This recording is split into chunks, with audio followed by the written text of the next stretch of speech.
Chapter 4 के important derivation है। First derivation, सीधे धारावाही चालक के कारण उत्पन्न चुंबकीय क्षेत्र को ज्ञात करना। ओके, तो इस डेरिवेशन में करना क्या है, एक चालक है, ठीक है, चालक तार है और इसमें विद्युत धारा का प्रवाह हो रहा है।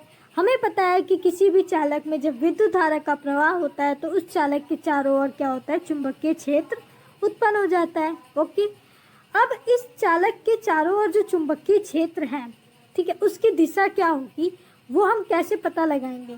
तो दाएं हाथ के हथेली के नियम से हम चुंबकीय क्षेत्र की दिशा का पता लगाएंगे। तो इसके अकॉर्डिंग, ठीक है, देखो विद्युत धारा की दिशा इस तरफ है, ठीक है, तो दाएं हाथ के हथेली के नियम के अनुसार चुंबकीय क्षेत्र की दिशा कैसी होगी, इस तार के इधर देखो, ठीक है, इधर देखो, इधर किसी भी बिंदु पर चुंबकीय क्षेत्र की दिशा कैसी होगी, बाहर की ओर होगी। चाहे यहाँ पर हो बिंदु, चाहे यहाँ पर हो, चुंबकीय क्षेत्र की दिशा कैसी होगी, बाहर की ओर होगी।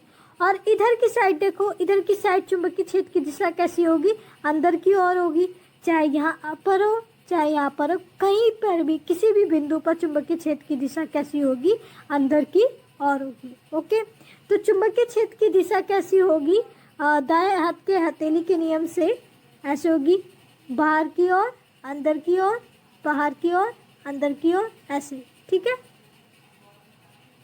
तो इतना समझ आया। तो इस डेरिवेशन में करना क्या है, इस धारावाही चालक के कारण आर दूरी पर मान लेते हैं P बिंदु पर चुंबकीय क्षेत्र को ज्ञात करना है, ठीक है। आप चाहे तो इधर किसी भी बिंदु पर चुंबकीय क्षेत्र को ज्ञात कर सकते हैं, ठीक है, किसी भी बिंदु पर, बट इधर चुंबकीय क्षेत्र की दिशा कैसी होगी, बाहर की ओर, और इधर चुंबकीय क्षेत्र की दिशा कैसी होगी, अंदर की ओर। ओके, इधर बाहर की ओर, इधर अंदर की ओर। ओके, आप चाहे इधर किसी भी बिंदु पर चुंबकीय क्षेत्र को ज्ञात कर सकते हैं, चाहे इधर ज्ञात कर सकते हैं, ठीक है। तो मैंने इधर की साइड कर रखा है, ये आपके ऊपर डिपेंड करता है, इधर करें या इधर करें। ओके, तो अब क्या करते हैं, इस P पॉइंट का एड्रेस बताने के लिए, ठीक है, ये P बिंदु कितना ऊपर है कितना नीचे है ये बताने के लिए हम क्या करते हैं, ये इस किनारे को P बिंदु से मिला देते हैं और इसको भी P बिंदु से मिला देते हैं।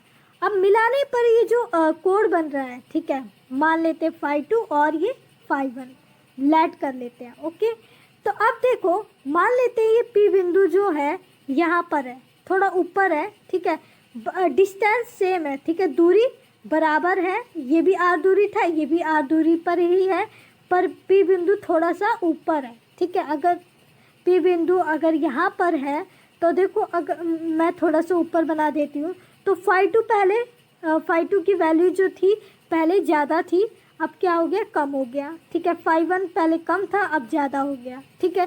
तो P बिंदु अगर ऊपर डिस्टेंस सेम है, ठीक है, दूरी सेम है, पर P बिंदु थोड़ा ऊपर जाता है तो ये phi2 और phi1 की वैल्यू जो होती है चेंज हो जाती है, ठीक है। और मान लो जो P पॉइंट है यहाँ पर है, ठीक है, इतना नीचे है, तो देखो phi1 phi2 की वैल्यू जो होती है फिर से चेंज हो जाती है। phi2 पहले कम था, अब कितनी ज़्यादा हो गई, और phi1 जो है पहले ज़्यादा था, अब कितना कम हो गया, ठीक है। तो P पॉइंट का एड्रेस बताने के लिए, ये P पॉइंट कितना ऊपर है कितना नीचे है ये बताने के लिए हम क्या करते हैं, इसको मिला देते हैं। ओके, और जो एंगल बनता है उसे मान लेते हैं phi2 और phi1। ओके, P पॉइंट अगर ऊपर होगा तो phi2 और phi1 की वैल्यू जो अलग होगी, अगर मान लेते हैं P पॉइंट यहाँ पर है तो phi2 और phi1 की वैल्यू अलग होगी, ठीक है। अब देखो, अब हमें इस धारावाही चालक के कारण, ठीक है, इस पूरे लेंथ के कारण, ठीक है, इस पूरी लंबाई के कारण P पॉइंट पर चुंबकीय क्षेत्र को निकालना है।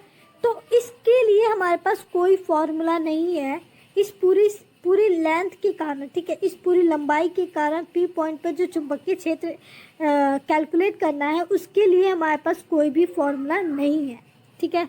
बट हमारे पास एक फॉर्मूला है, कौन सा, Biot Savart law, dB=μ0 I dl sine theta upon r square. ये फॉर्मूला है जो कि किसके लिए एप्लीकेबल होता है, स्मॉल लेंथ के लिए एप्लीकेबल होता है, ठीक है। छोटे से लेंथ की के लिए एप्लीकेबल होता है। छोटे से लेंथ के कारण किसी भी पॉइंट पर चुंबकीय क्षेत्र जो होता है वो क्या होता है, dv equal to mu not 4 pi ideal sine theta upon r square होता है। ठीक है, एक dl बहुत ही ज़्यादा छोटा होता है, बट मैंने शो कर रखा है बड़ा, ठीक है, लेकिन dl बहुत ही ज़्यादा छोटा होता है। ठीक है, तो ये जो फॉर्मूला होता है वो किसके लिए होता है, बहुत ही ज़्यादा छोटे से लेंथ के लिए होता है formula, dv equal to mu not ideal sine theta upon r square. But हमें इस पूरी लंबाई के कारण p पॉइंट पर चुंबकीय क्षेत्र निकालना है। तो कैसे निकालेंगे, तो देखो अब क्या करते हैं, स्टार्टिंग में क्या करते हैं, एक dl लेते हैं, ठीक है, एक छोटा सा लेंथ लेते हैं, उसके कारण p पॉइंट पर हम क्या करते हैं, p पॉइंट पर चुंबकीय क्षेत्र निकालते हैं। ठीक है, मान लेते हैं b1 है।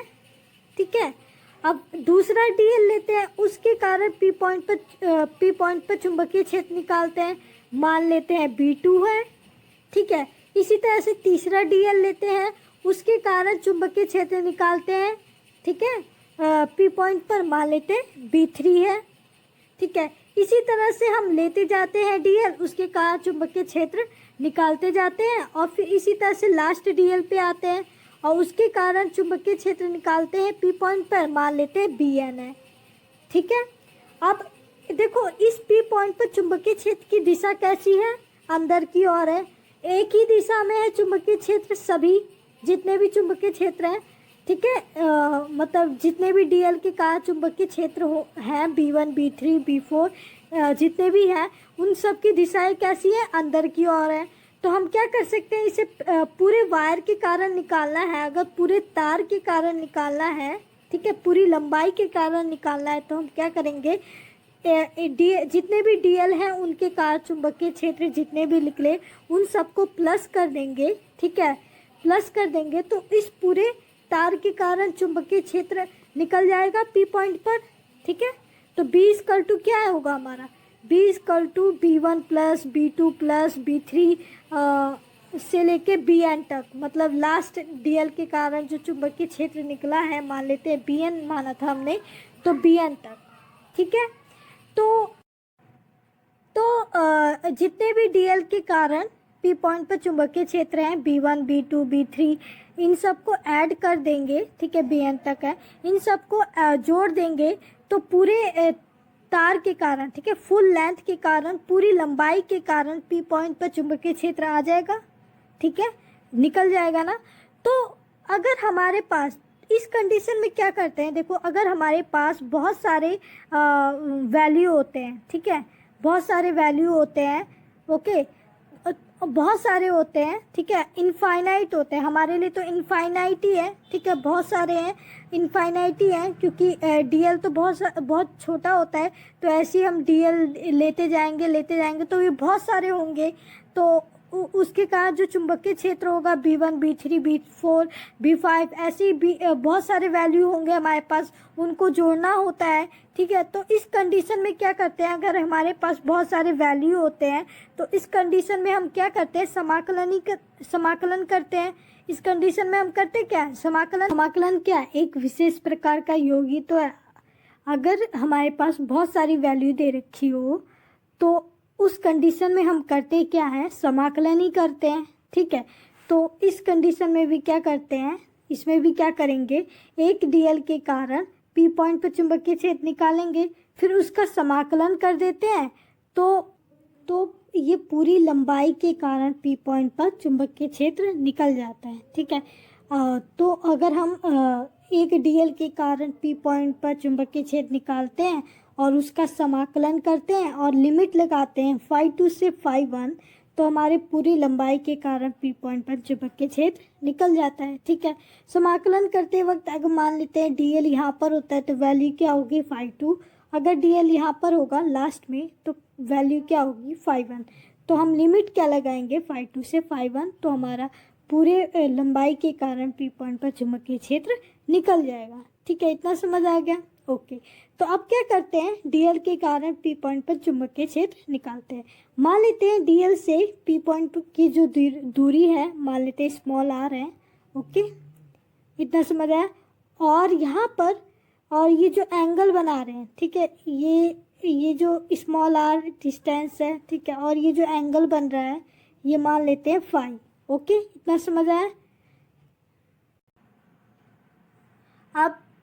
अब यहाँ पर लेट कर लेते हैं, ये जो एंगल बन रहा है वो मान लेते हैं थीटा, ठीक है।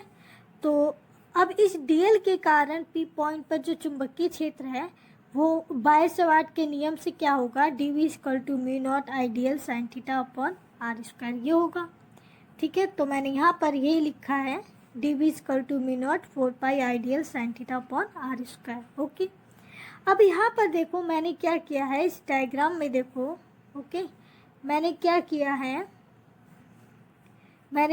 है, ये जो इसे मिला दिया है, ठीक है। अब इसे मिलाने पर हमने लेट किया था कि ये जो एंगल है फाई, ठीक है, अगर इसे मिला देंगे, अगर ये फाई है तो ये जो एंगल बन रहा है ये क्या मान लिया, डी फाई। तो देखो यहाँ पर मैंने लेट कर रखा है, ये जो एंगल है, ये जो बन रखा है ये क्या है, डी फाई है, ठीक है, यहाँ पे लिख रखा है मैंने छोटा सा। ओके, इतना समझ आया, ठीक है। तो अब ये जो ये डीबी जो है वो किसके लिए है, स्मॉल लेंथ के लिए, ठीक है। डीएल के कारण पी पॉइंट पर जो चुंबकीय क्षेत्र है वो क्या है, d b equal to mu not ideal sine theta है। ओके, अब इसमें इंटीग्रेशन करेंगे, ठीक है, समाकलन करेंगे तो क्या क्या चेंज होगा, करना पड़ेगा हमें, ठीक है। अब इसमें क्या क्या चेंज करेंगे ये देख लेते हैं, स्मॉल आर को। क्यों, क्योंकि देखो स्मॉल हमें तो निकालना क्या है, इस पूरी लंबाई के कारण कैपिटल आर डिस्टेंस पर पी बिंदु पर चुंबकीय क्षेत्र निकालना है, बट यहाँ पर क्या है, स्मॉल आर है, तो इसे चेंज करना है। ओके, अब डीएल को चेंज करना है, क्यों, क्योंकि पूरी लंबाई के कारण निकालना है, हमें तो पूरी लंबाई के कारण निकालना है, तो हमें क्या है, यहाँ पर डीएल को चेंज करना है। ओके, और साइन थीटा इसे भी चेंज करना है, क्यों, क्योंकि पूरी लंबाई के कारण पी पॉइंट पर चुंबकीय क्षेत्र निकालेंगे, ठीक है, पूरी लंबाई के कारण, तो लिमिट क्या लगेगी, 5 से 5 ओके, तो यहाँ पर जो हमारा साइन थीटा भी चेंज होगा और आर भी चेंज होगा, डीएल भी चेंज होगा। ओके, अब हम क्या करते हैं कि ये जो डायग्राम है इसे ध्यान से देखो, यहाँ पे मैं क्या करती, एक लंब लेती हूँ एसी, ठीक है, लेट कर लेती हूँ, एक लंब है एसी, ठीक है। तो मैंने यहाँ पर बना रखा है, ओके, देखो ये मैंने बना रखा है। ओके, तो अब देखो, अब इस डायग्राम में देखो, इस त्रिभुज में ए बी सी में, ठीक है, अब इसमें देखो ए बी सी में, ठीक है, ए बी सी में। ओके, तो मैंने यहाँ पर बना रखा है, ओके, इसे मैंने यहाँ पर बनाया है ए बी सी को ऐसे, ठीक है, डायग्राम में देखो ऐसी तो है ए बी सी ऐसी है, तो मैंने यहाँ पर ऐसी बना रखा है, ठीक है। ओके, तो साइन थीटा बराबर क्या होगा, हमें पता है लंब बटे कर्ण होता है, ठीक है। थीटा के सामने वाला क्या होता है, लंब, ठीक है, ये लंब है। ओके, और कर्ण क्या होगा, ये ए बी, ये कर्ण है, तो ए सी अपॉन ए बी, और ए बी क्या है, डी एल है, तो डी एल पुट किया, तो ए सी इक्वल टू क्या आ गया, डी एल साइन थीटा, ठीक है। अब हम देखो, अब हम ये सब क्यों कर रहे हैं, क्योंकि हमें इन सब को चेंज करना है, आर को, साइन थीटा को, डी एल को, तो हम इसलिए ये स्टेप कर रहे हैं, ठीक है। अब देखो अब हम क्या करते हैं, डी एल साइन थीटा की जगह हम क्या लिख देते हैं, ए सी लिख देते हैं, ठीक है। तो मैंने यहाँ पर डी एल साइन थीटा की जगह क्या रखा है, ए सी लिख दिया है। ओके, अब मुझे क्या चेंज करना है, स्मॉल आर रह गया है, स्मॉल आर को, ठीक। अब देखो ए पी सी में, ठीक है, यहाँ पर देखो एक मिनट, ए पी सी में, ओके, इसमें देखो, तो यहाँ पर मैंने बना रखा है ए पी सी में, ठीक है, इसी तरह तो बना है, ठीक है, ए पी सी। ओके, तो यहाँ पर देखो जो कोण बराबर चापत्य त्रिज्या, ये फॉर्मूला आप जानते हैं, ठीक है। तो इसमें देखो ये एक वृत्त है, ठीक है, ये जो है, एक मिनट, ओके। तो इसमें देखो हमें जो कोड होगा, ठीक है, थीटा जो होगा वो किसके इक्वल होगा, चाप चाप बटे त्रिज्या। चाप क्या है, ये AC है, ठीक है, ये AC है, ओके। तो ये AC कितना L है, ठीक है, और त्रिज्या क्या है, R है, ठीक है। तो थीटा इक्वल टू क्या होगा, L/R, ठीक है। अगर हम इस ये जो सर्कल है, ठीक है, इसका अगर हम स्मॉल लेंथ ले, ठीक है, अगर ये जो सर्कल है ऐसे है, ठीक है, इसका बहुत ही छोटा सा पार्ट ले अगर हम, ठीक है, ये जो है, ये जो है, अगर हम इसे बहुत ही छोटा ले तो ये क्या स्ट्रेट लाइन की तरह तो होगा, सीधी लाइन की तरह तो होगा, ऐसे होगा, ओके। तो यहाँ पर यही बना रखा है मैंने, ये जो है AC APC, ये कैसे है, इसी की तरह तो है। अगर मैं यहाँ से सर्कल ड्रॉ करूँ तो कैसे होगा, ऐसे होगा, ठीक है। तो अगर हम इस सर्कल का, ठीक है, इस वृत्त का छोटा सा पार्ट ले तो ये जो होगा AC जो है वो स्ट्रेट लाइन की तरह होगा, ठीक है। तो ये जो है ऐसे ही तो बन रखा है, ठीक है। तो इसमें मैं ये फॉर्मूला अप्लाई कर रही हूँ, कोण बराबर चाप बटे त्रिज्या, ठीक है। तो कोण क्या है d5 और चाप क्या है AC, ठीक है, और त्रिज्या क्या है R, ओके। तो यहाँ पर AC इक्वल टू क्या आ गया, RD5, ठीक है। अब मैं यहाँ पर क्या करती हूँ, AC की जगह मैं क्या पुट कर देती हूँ, RD5, ओके। और एक और बात, ठीक है, यहाँ पर CP equal to small r कैसे ले लिया मैंने, ठीक है। देखो यहाँ पर ये जो B से P तक का डिस्टेंस था वो स्मॉल r था, ठीक है। A से P तक का डिस्टेंस जो है वो भी स्मॉल r होगा। कैसे होगा, क्योंकि मैंने बताया था DL बहुत ही ज़्यादा छोटा होता है, ठीक है। अगर DL बहुत ही ज़्यादा छोटा है तो ये जो B से P तक का डिस्टेंस अगर स्मॉल r है तो A से P तक का डिस्टेंस भी स्मॉल r होगा, लगभग दोनों डिस्टेंस क्या होंगे, बराबर होंगे, ठीक है, ठीक है। तो अगर A से P तक का डिस्टेंस स्मॉल r है तो C से P तक का भी डिस्टेंस क्या होगा, स्मॉल r होगा। तो मैंने यही कर रखा है यहाँ पे, ये जो स्मॉल r है, ओके, ठीक है। तो यहाँ पर मैंने यही कर रखा है। तो AC इक्वल टू क्या आ गया, RD5। तो मैं यहाँ पर पुट कर देती हूँ AC की वैल्यू, ठीक है, इक्वेशन सेकंड में, ठीक है, पुट कर दिया मैंने, वैल्यू रख दिया, ठीक है। तो DB इक्वल टू यह आ गया और R से क्या हो गया, स्क्वायर कैंसिल हो गया, तो DB इक्वल टू ये बचा, ओके। अब स्मॉल r को भी चेंज करना है, ठीक है, स्मॉल r को चेंज करना है। तो अब इसे कैसे करेंगे, ठीक है, OPB में देखो, अब OPB में, ओके, ठीक है, OPB में इसमें देखो, ठीक है। अब इसमें देखो क्या कर रखा है मैंने, यहाँ पर cos फाई इक्वल टू क्या आया है, देखो यहाँ पर इसमें देखो OPB में cos फाई इक्वल टू क्या होगा, आधार बट्टे कर्ण होता है, ठीक है। आधार क्या होगा, ये होगा, और कर्ण क्या है हमारा, ये है, ठीक है, BP है, ओके। तो आधार OP और कर्ण क्या है, BP, ठीक है। BP हमें पता है स्मॉल r है, ओके। तो यहाँ पर देखो आधार बट्टे कर्ण, ओके। BP हमें पता है स्मॉल r है तो स्मॉल r लिखा है, और OP हमारा क्या है, OP जो है हमें पता है क्या है, कैपिटल R है, ओके।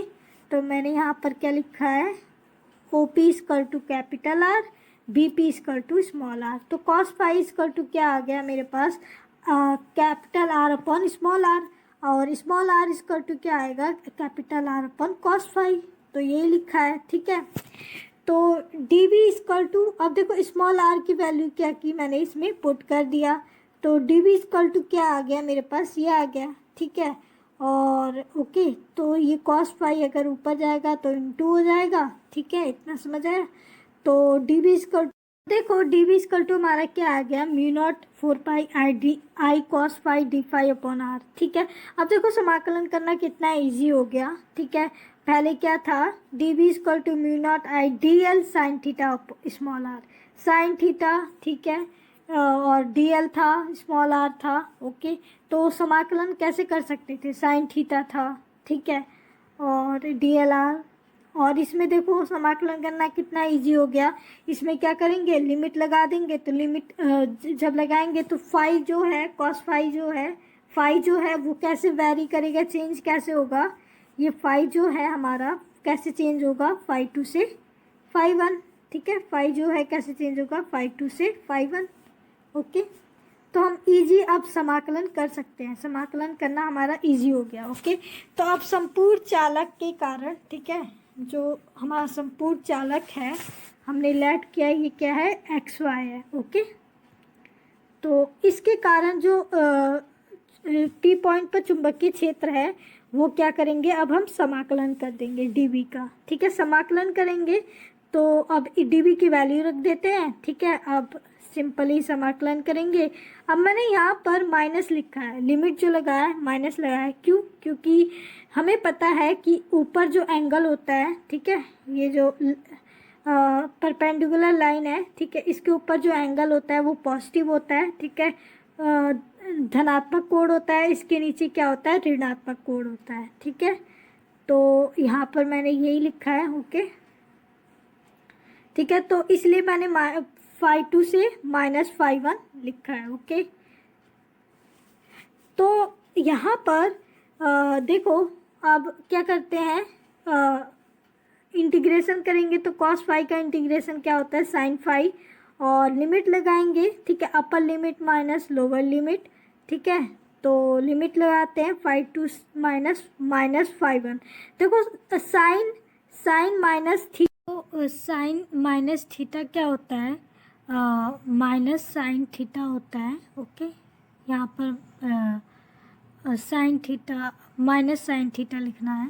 ठीक है, ओके, ये मैंने गलत लिखा था, माइनस थीटा। ओके, तो यहाँ पर साइन माइनस थीटा जो होगा माइनस साइन थीटा के इक्वल होता है। ठीक है, तो इसी तरह से ये जो साइन फाई माइनस फाई है तो क्या होगा, माइनस फाई 1 होगा। ओके, तो यहाँ पर ये माइनस माइनस क्या हो जाएंगे, प्लस हो जाएंगे।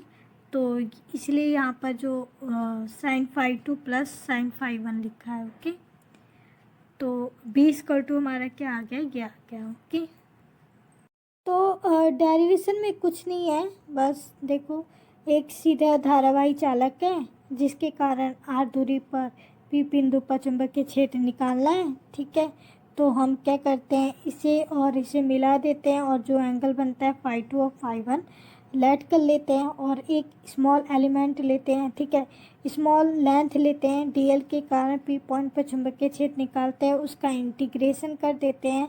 ठीक है, तो जिसके लिए small r sine theta DL को चेंज कर देते हैं। ओके, इसके लिए हम क्या करते हैं, एक हम ABC में देखते हैं ट्रायंगल, और एक त्रिभुज हम मतलब एक इसमें देखते हैं। ओके, और एक हम किस में देखते हैं, इसमें देखते हैं। इस तीनों में देखने पर मतलब सॉल्व करने पर हमारा जो वैल्यू आती है dV की वो ये आ जाती है। अब हम इसका इंटीग्रेशन करेंगे तो लिमिट लगाते हैं फाई 2 से माइनस फाई 1, क्योंकि हमें पता है ऊपर वाला क्या होता है, पॉजिटिव एंगल, नीचे वाला क्या होता है, नेगेटिव एंगल। ठीक है, ये परपेंडिकुलर जो लाइन है, ठीक है, परपेंडिकुलर डिस्टेंस है, इसके ऊपर क्या होगा, पॉजिटिव एंगल, नीचे क्या होगा, नेगेटिव एंगल। ठीक है, ऋणात्मक कोण, ऊपर धनात्मक कोण, नीचे ऋणात्मक कोण। तो इसलिए मैंने फाई 2 से माइनस फाई 1 लिमिट लगाया। ओके, तो अब हम इसे सॉल्व करते हैं तो हमारा जो B आता है वो ये आ जाता है। ओके, ठीक है, और यहाँ पर sine theta sine minus theta इसका टू क्या होता है, माइनस साइन थीटा। ओके, ये होता है।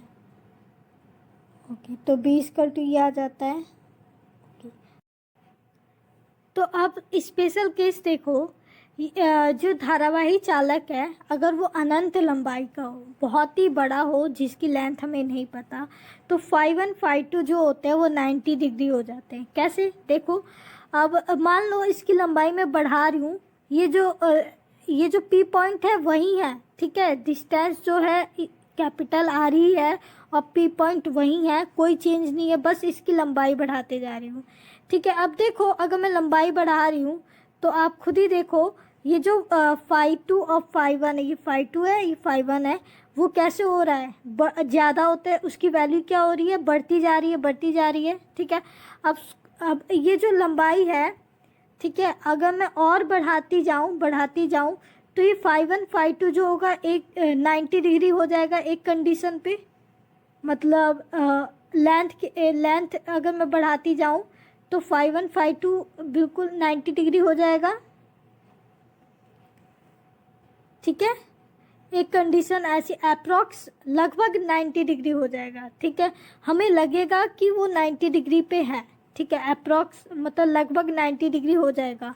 ओके, ये जो मैं इंक्रीज़ करूँ इसकी लंबाई, ठीक है, और देखो खुद ये, एक मिनट, अगर इंक्रीज़ कर दूँ और इसकी जो मतलब 90 डिग्री तक हो ही जाएगा। मतलब ऐसे, अब ये सोचो, अभी तो इसमें मैं इतना बड़ा नहीं बना पा रही हूँ, बट अगर रियल में इंक्रीज़ करेंगे लंबाई तो 90 डिग्री का हो जाएगा, फाइव टू और फाइव वन। ठीक है, तो यहाँ पर मैंने जो फाइव टू और फाइव वन की वैल्यू जो रखी है वो पाई बाई टू है। ठीक है, 90 डिग्री, तो यहाँ पर वैल्यू रखेंगे तो साइन पाई बाई टू क्या होता है, साइन 90 डिग्री क्या होता है, 1 होता है। ओके, तो यहाँ पर 1 वैल्यू पुट कर रखा है। ठीक है, तो बी इक्वल टू हमारा क्या आ गया, ये आ गया। ठीक है, 2 से क्या हो गया, 4 कैंसिल हो गया तो 2 आएगा, तो मतलब बी इक्वल टू हमारा ये आ गया। ठीक है, तो अब ये स्पेशल केस है। ठीक है, तो ये डेरिवेशन नहीं कंप्लीट होता है। अब सेकंड डेरिवेशन, अब ये सेकंड डेरिवेशन, इसमें क्या करना है, दो सीधे समांतर धारावाही चालकों के मध्य बल। तो ये दो धारावाही चालक हैं ए बी और सी डी, इसमें I1 विद्युत धारा का प्रवाह हो रहा है, इसमें I2 हो रहा है। ठीक है, करंट फ्लो हो रहा है। ओके, और ये दोनों धारावाही चालक जो हैं समांतर हैं और एक दूसरे से r दूरी पर स्थित है। ओके, अब इसमें देखो ए बी में विद्युत धारा के प्रवाह के कारण, ठीक है, जो चुंबकीय क्षेत्र होगा वो कैसे होगा, ऐसे होगा।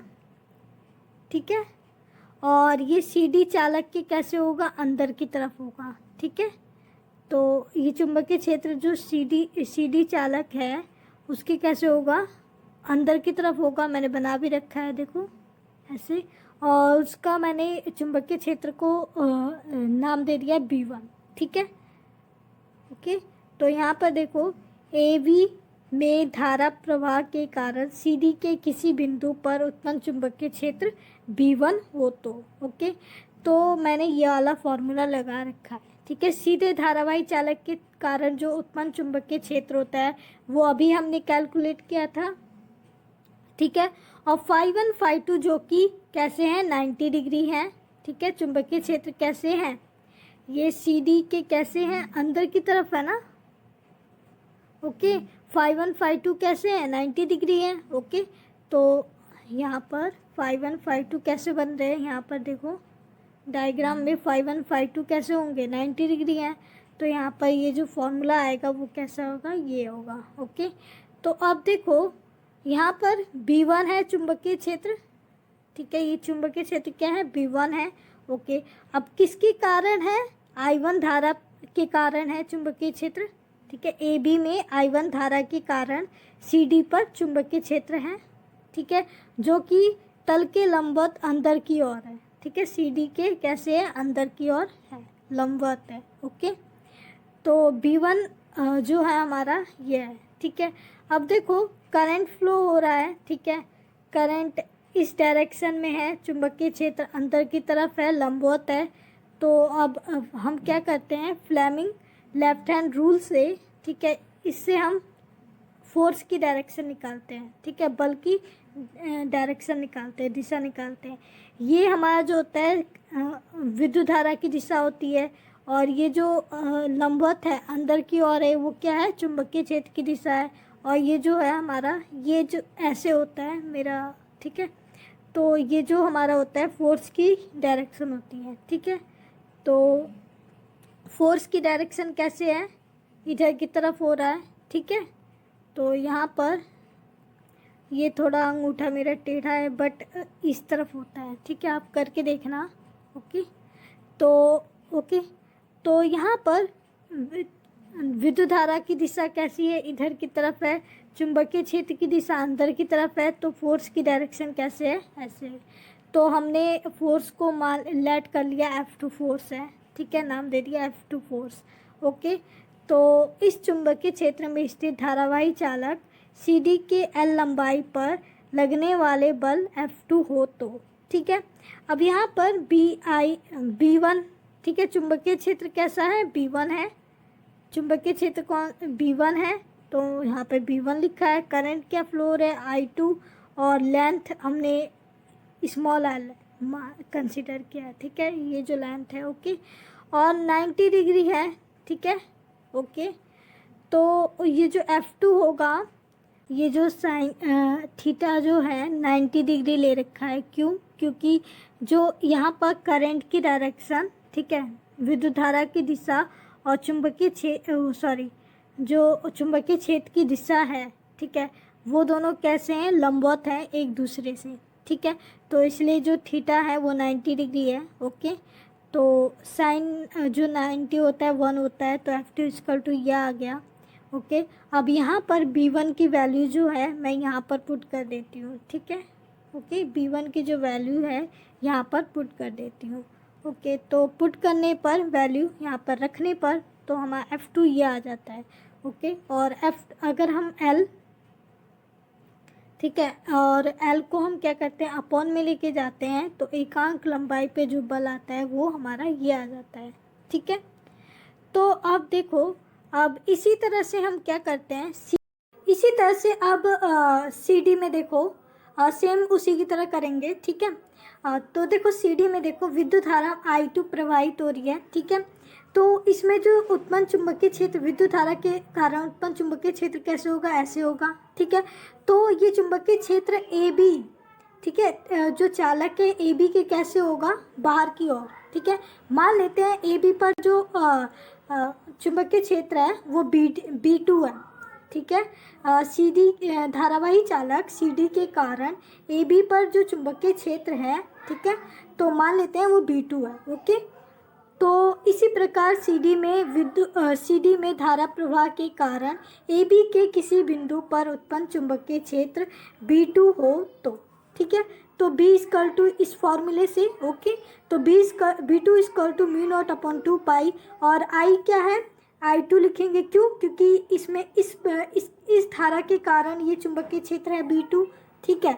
और ये जो चुंबकीय क्षेत्र है B2 वो कैसे है, तल के लंबवत बाहर की ओर है। ओके, फ्लेमिंग का लेफ्ट हैंड रूल अप्लाई करना, तो फिर अब अप्लाई करेंगे तो अब हमारा क्या आ जाएगा, बल की दिशा आ जाएगी, ठीक है। विद्युत धारा की दिशा पता है, चुंबकीय क्षेत्र की दिशा पता है, तो बल की दिशा भी आ जाएगी, ठीक है। तो बल की दिशा कैसी होगी, ओके, बल की डायरेक्शन हमारी कैसी होगी, इस तरफ होगी, ठीक है। Fleming left hand rule apply करके देखना, तो बल की दिशा ऐसी होगी, और मान लेते हैं वो बल जो है F1 है। ओके, तो यहाँ पर मैंने F1 जो है, ठीक है, लिखा है F1 इक्वल टू B, देखो B2, F1 किस पे लग रहा है, फोर्स बल किस पे लग रहा है, AB पे लग रहा है, ठीक है, इस दिशा में।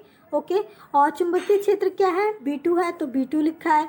और धारा क्या प्रवाहित हो रही है इस चालक में, I1 धारा प्रवाहित हो रही है, तो मैंने I1 लिखा है। और लंबाई क्या है, मान लेते हैं लंबाई L है, ठीक है। और साइन 9 एक दूसरे के लंबवत है, तो साइन मैंने थीटा जो ले रखा है 90 डिग्री ले रखा है। तो F1 हमारा जो आ गया ये आ गया, क्योंकि साइन 90 क्या होता है, 1 होता है, ठीक है। तो और F1 हमारा ये आ गया, ठीक है। अब B2 की वैल्यू रख देते हैं यहाँ से, ठीक है। B2 की वैल्यू क्या कर देते हैं, इसमें रख देते हैं। तो B2 की वैल्यू रखने पर हमारा F1 ये आ जाता है। ओके, तो F1 और मैं L अगर अपॉन में लेके जाती हूँ, तो F1 अपॉन L जो आता है, एकांक लंबाई पर जो बल आ जाता है वो मेरा ये आ जाता है। ओके, ठीक है। तो अब देखो फ्लेमिंग के नियमानुसार F1 और F2 की दिशाएं कैसी हैं, ठीक है, इस ऐसे हैं, ठीक है। तो इस कारण चालक में एक ही दिशा में धारा प्रवाह के कारण, ठीक है, उनके मध्य आकर्षण बल कार्य करता है। ये आकर्षण बल ही तो कार्य कर रहा है। ओके, अगर धाराएं विपरीत दिशा में हो, अगर एक ऐसी धारा हो प्रवाहित हो रही है, और अगर ये I2 मान लेते हैं, इस डायरेक्शन में धारा प्रवाहित हो रही है, तो जो बल है उस जो बल कार्य करेगा वो कैसा बल होगा? प्रतिकर्षण बल कार्य करेगा, ठीक है, अगर विपरीत धारा प्रवाहित हो रही है तो, ठीक है। अगर एक ही दिशा में धारा प्रवाहित हो रही है तो कैसे कार्य करता है? आकर्षण बल कार्य करता है। ओके, तो ओके तो एक एम्पेयर की डेफिनेशन, ठीक है, अब देखेंगे। ये जो फॉर्मूला अभी हमने प्रूव किया था वो है, ठीक है। तो अगर R इक्वल टू 1 मीटर हो, ठीक है, और I1 I2 equal to 1 ampere हो, तो F/L जो होता है वो 2 × 10⁻⁷ न्यूटन पर मीटर होता है, ठीक है। तो 1 एम्पियर वह विद्युत धारा है जो निर्वात तथा वायु में 1 मीटर की दूरी पर स्थित दो सीधे समांतर धारावाही चालकों में प्रवाहित होने पर चालकों की प्रति एकांक लंबाई पर 2 × 10⁻⁷ न्यूटन पर मीटर का बल आरोपित होता है। ओके, तो अगर इतना 1 मीटर की दूरी पर स्थित दो सीधे समांतर धारावाही चालक है और उसमें 1 एम्पियर की धारा प्रवाहित हो रही है, तो उसकी प्रति एकांक लंबाई पर इतना बल आरोपित होता है। ओके, ठीक है, तो ओके, अब इतना समझ आया। तो अब थर्ड डेरिवेशन, धारावाही वृत्ताकार लूप के केंद्र पर उत्पन्न चुंबकीय क्षेत्र को कैलकुलेट करना है, ठीक है। तो ये एक मतलब तार को मोड़कर हम क्या बनाते हैं? एक धारावाही वृत्ताकार कुंडली बना देते हैं, ठीक है। और इसमें क्या करते हैं? एक सेल से हम विद्युत धारा का प्रवाह करते हैं, जिसकी दिशा कैसे होती है? ऐसी होती है, ठीक है। और हमें पता है कि किसी भी चालक में जब विद्युत धारा का प्रवाह होता है तो चुंबकीय क्षेत्र उत्पन्न होता है, ठीक है, उस चालक तार के चारों ओर। ओके, इधर भी होगा, इधर भी होगा। ओके, तो इस डेरिवेशन में करना क्या है कि इस धारावाही वृत्ताकार कुंडली के केंद्र पर, ठीक है, केंद्र पर हमें चुंबकीय क्षेत्र को कैलकुलेट करना है। ओके, तो हम बायो-सवार्ट के नियम से करेंगे, ठीक है। DL के कारण बिंदु O पर चुंबकीय क्षेत्र निकालेंगे, फिर उसका इंटीग्रेशन कर देंगे, समाकलन कर देंगे, तो पूरे धारावाही वृत्ताकार लूप के कारण केंद्र पर चुंबकीय क्षेत्र निकल जाएगा, ठीक है। तो इसमें देखो यही कर रहे हैं हम। DL के कारण केंद्र पर चुंबकीय क्षेत्र जो है बायो-सवार्ट के नियम से ये होता है, ठीक है। और ये जो थीटा एंगल होता है, थीटा जो एंगल होता है वो किसके बीच होता है? थीटा जो होता है अल्पांश DL और अल्पांश को मिलाने वाली रेखा के बीच का कोण होता है, ठीक है। थीटा जो होता है अल्पांश, ठीक है, और अल्पांश से केंद्र से मिलाने वाली रेखा के बीच का कोण होता है, ये थीटा कोण है, ठीक है। ओके, और देखो ये थीटा जो होता है 90 डिग्री होता है। कैसे होता है? क्योंकि जो परिधि के प्रत्येक बिंदु पर त्रिज्या परिधि के लंबवत होती है, तो थीटा इक्वल टू 90 डिग्री, ठीक है। ये जो परिधि है, ठीक है, इसके प्रत्येक बिंदु पर जो त्रिज्या होती है वो कैसी होती है? लंबवत होती है, ठीक है। ये जो अगर त्रिज्या है, ये परिधि, ये जो एंगल बनेगा, ठीक है, परिधि से ये जो एंगल बनेगा वो कैसे होगा? 90 डिग्री होगा, ठीक है। यहाँ पे मिलाने पर ये जो एंगल बन रहा है वो कैसे होगा? 90 डिग्री होगा, ठीक है।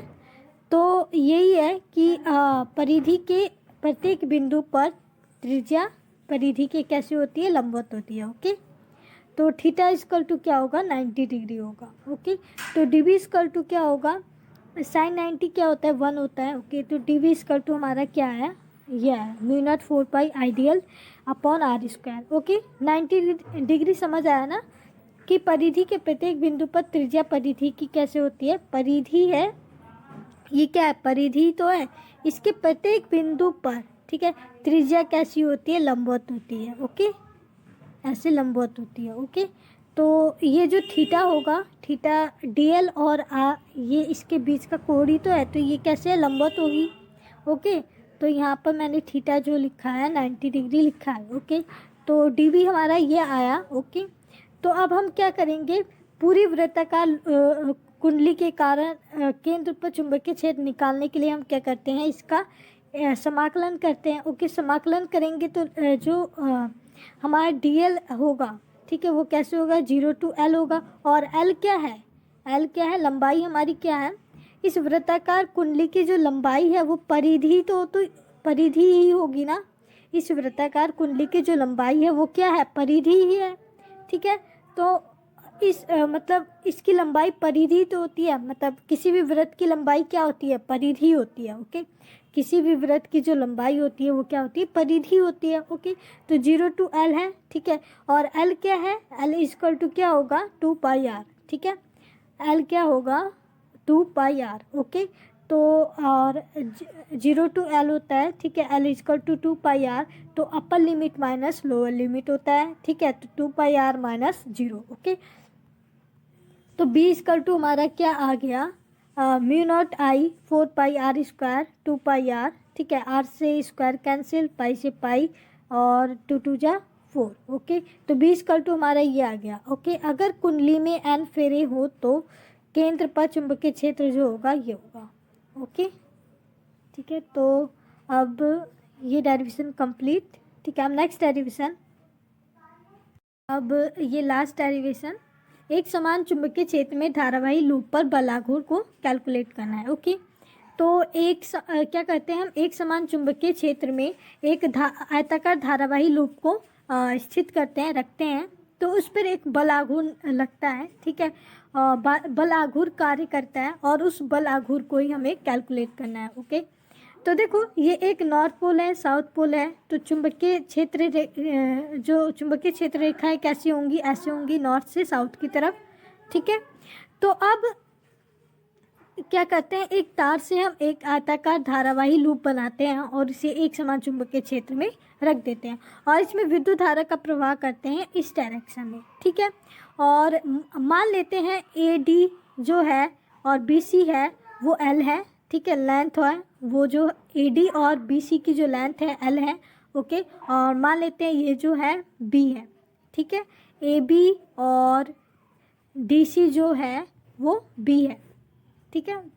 ओके, तो अब देखो, अब ये जो आयताकार धारावाही लूप है, ठीक है, चुंबकीय क्षेत्र में स्थित है, तो इस पर एक बल लगेगा, ठीक है। तो विद्युत देखो AD पर बल निकालेंगे, विद्युत धारा की दिशा कैसी है, ऐसे है, चुंबकीय क्षेत्र की दिशा कैसी है, ऐसे है। तो फ्लेमिंग लेफ्ट हैंड रूल से हम विद्युत बल की दिशा निकालेंगे, ठीक है। तो देखो ये जो चुंबकीय क्षेत्र की दिशा में होता है, ये विद्युत धारा की दिशा में होगा, तो बल कैसे लगेगा, ऊपर की तरफ, ठीक है। तो यहाँ पर बल जो लग रहा है AD पर कैसे लग रहा है, ऊपर की तरफ, मान लेते हैं F3 बल लग रहा है। ओके, ऊपर की तरफ। ओके, तो देखो, तो अब देखो जो AD पर बल लग रहा था हमने माना F3 है, ठीक है। अब यहाँ पर कहते हैं, यहाँ पर मैंने थीटा जो है 90 डिग्री ले रखा है। क्यों, क्योंकि देखो यहाँ पर जो चुंबकीय क्षेत्र की दिशा ऐसे है और विद्युत धारा की दिशा ऐसे है, दोनों 90 डिग्री एंगल पर हैं, ठीक है। ओके, एक दूसरे के कैसे है, लंबवत है। तो जो थीटा है वो कैसे ले रखा है, मैंने 90 डिग्री लिखा है। तो F3 हमारा जो आया वो ये आया। ओके, ठीक है। और ये जो बल है वो कैसे लग रहा है, ठीक है, ऊपर की तरफ लग रहा था ना, कागज तल के ऊपर की तरफ। ओके, ये ऊपर की तरफ लग रहा है। ओके, बल, तो F3 जो आया हमारा BIL आया। ओके, तो अब ओके, इतना समझ आया। ओके, अब देखो, अब हम किस पे बल निकालेंगे, फोर्स किस पे निकालेंगे, BC पर, ठीक है, BC पर बल निकालेंगे, ठीक है। तो देखो जो विद्युत धारा की दिशा कैसी है, इस तरफ है, चुंबकीय क्षेत्र इस तरफ है, तो बल कैसे निकलेगा, देखो विद्युत धारा की दिशा इधर, चुंबकीय क्षेत्र की दिशा इधर, तो बल कैसे लगेगा, नीचे की ओर, ठीक है, लंबवत नीचे की ओर। ओके, तो यहाँ पर जो बल लग रहा है मान लेते हैं F4 है और वो कैसे लग रहा है, नीचे की तरफ लग रहा है। ओके, ठीक है, तो ओके यहाँ से देख लो। ओके, तो अब यहाँ पर जो BC पर जो बल लग रहा है, ठीक है, हमने अभी देखा BC पर जो बल लग रहा है वो कैसे लग रहा है, नीचे की तरफ लग रहा है। ओके, तो F4 जो है BIL साइन थीटा। अब मैंने यहाँ पर भी थीटा इक्वल टू 90 डिग्री ले रखा है, क्योंकि यहाँ पर एक मिनट, ओके, क्योंकि यहाँ पर जो चुंबकीय क्षेत्र की दिशा देखो और विद्युत धारा की दिशा देखो, दोनों कैसी है, लंबवत है, ठीक है, 90 डिग्री एंगल पर है। तो मैंने यहाँ पर थीटा जो ले रखा है 90 डिग्री ले रखा है। तो F4 जो हमारा आ गया, साइन 90 क्या होता है, 1 होता है, ठीक है। तो F4 आ गया BIL, ओके, F3 आ गया BIL, दोनों बराबर है, ओके। अब देखो, अब एक मिनट, अब DC पर बल निकालेंगे, ठीक है। तो इसमें विद्युत धारा की दिशा कैसी है, ऐसे है ना, ठीक है। यहाँ से करंट जा रहा है, इधर से आ रहा है, इधर जा रहा है, ठीक है, और इधर जा रहा है। तो इधर की तरफ कैसे, ऐसे है, ठीक है। DC पर विद्युत धारा की दिशा कैसे, ऐसे है, और चुंबकीय क्षेत्र की दिशा भी कैसे है, ऐसे है, ठीक है। दोनों सेम डायरेक्शन में है, तो जो थीटा होगा वो कैसे होगा, 0 डिग्री होगा, क्योंकि करंट की डायरेक्शन जो है इधर है और चुंबकीय क्षेत्र की दिशा ऐसे है। तो थीटा जो होगा 0 डिग्री होगा। तो F2 हमारा क्या आएगा, 0 आएगा, क्योंकि साइन 0 क्या होता है, 0 होता है, ओके। तो अब देखो, अब लूप किस पर, AB पर देखो, AB पर बल देखो, AB पर, ठीक है, AB पर चुंबकीय क्षेत्र की दिशा, ठीक है, और करंट की दिशा कैसी है, इधर की तरफ, ठीक है, धारा इस तरफ फ्लो हो रही है, ठीक है, प्रवाहित हो रही है, ठीक है, दोनों कैसी है, विपरीत दिशा में है, चुंबकीय क्षेत्र की दिशा, विद्युत धारा की दिशा, ठीक है। तो थीटा इक्वल टू 180 डिग्री, तो साइन 180 डिग्री 0, तो F1 इक्वल टू क्या आ गया, 0, ओके, ठीक है। तो अब जो F1 F2 जो है 0 है, और F3 F4 जो है ये BIL है, ओके। तो F3 F4 जो है बराबर है, समांतर है, ठीक है। F3 F4 कैसे है, एक अंदर की तरफ लग रहा है, एक बाहर की तरफ लग रहा है, ठीक है, ऐसे ही तो लग रहा है, ठीक है, एक अंदर की तरफ लग रहा है, ओके, एक बाहर की तरफ लग रहा है, बराबर है, ओके, और समांतर है, ओके, और इनकी क्रियाएं रेखाएं अलग अलग है, ठीक है। तो ये एक बल युग्म का निर्माण करती हैं, ठीक है। अब इस बल युग्म के कारण, ठीक है, कुंडली पर एक बल आघूर्ण कार्य करने लगता है और कुंडली अपनी स्थिति से घूमने लगती है, ठीक है। अब उस पर बल आघूर्ण कार्य करेगा तो कुंडली अपनी स्थिति से घूमेगी, ठीक है। मान लेते हैं ये जो कुंडली है वो ऐसे घूम जाती है, ठीक है, ऐसे घूम जाती है, ठीक है, चुंबकीय क्षेत्र की दिशा ऐसे, और ये अल्फा एंगल बनाती है, ठीक है। अगर हम कुंडली को ऊपर से देखते हैं, AB से देखते हैं, ठीक है, अगर मैं इसे AB से देखूं, ऐसे ऊपर से देखूंगी तो मुझे ऐसे तो बस AB ही दिखेगा। आप देखना ऊपर से, इधर ये जो किनारे की ये जो है, ठीक है, ये AD BC ये नहीं दिखेगा, ठीक है, मुझे बस AB दिखेगा, ओके। ये A है, ये B है, बस यही दिखेगा, और फोर्स जो लग रहा है F3 और F4, ओके।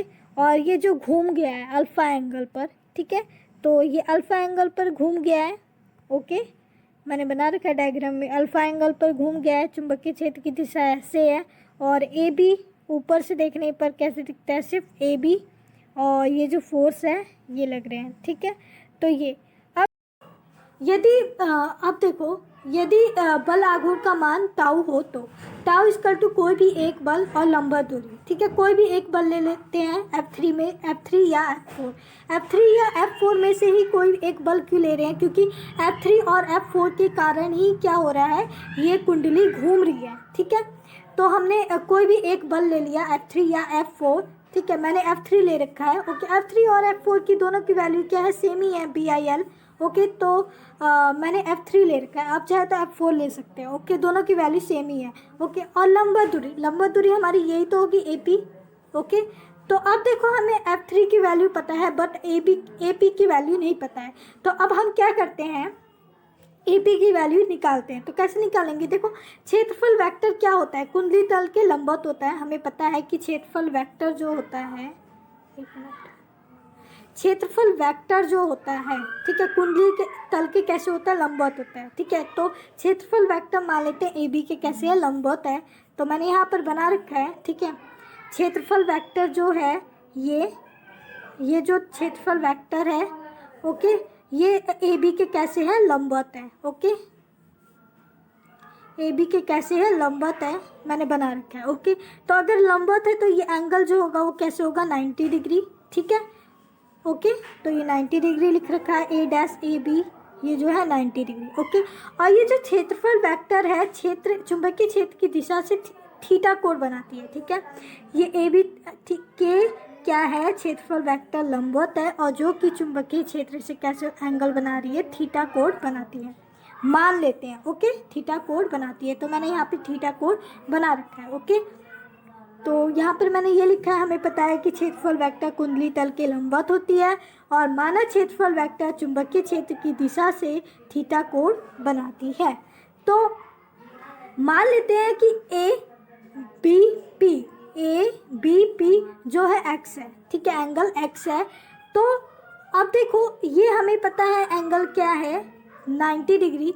तो मैं इसे क्या लिख सकती हूँ, theta plus alpha equal to 90 degree लिख सकती हूँ ना, क्योंकि ये एंगल कैसे है, 90 डिग्री है, ओके। तो मैंने यहाँ पर ये लिखा है, ओके। तो theta equal to 90 minus alpha भी लिख सकती हूँ, ओके, लिख सकती हूँ। अब देखो त्रिभुज ए बी पी में, ठीक है।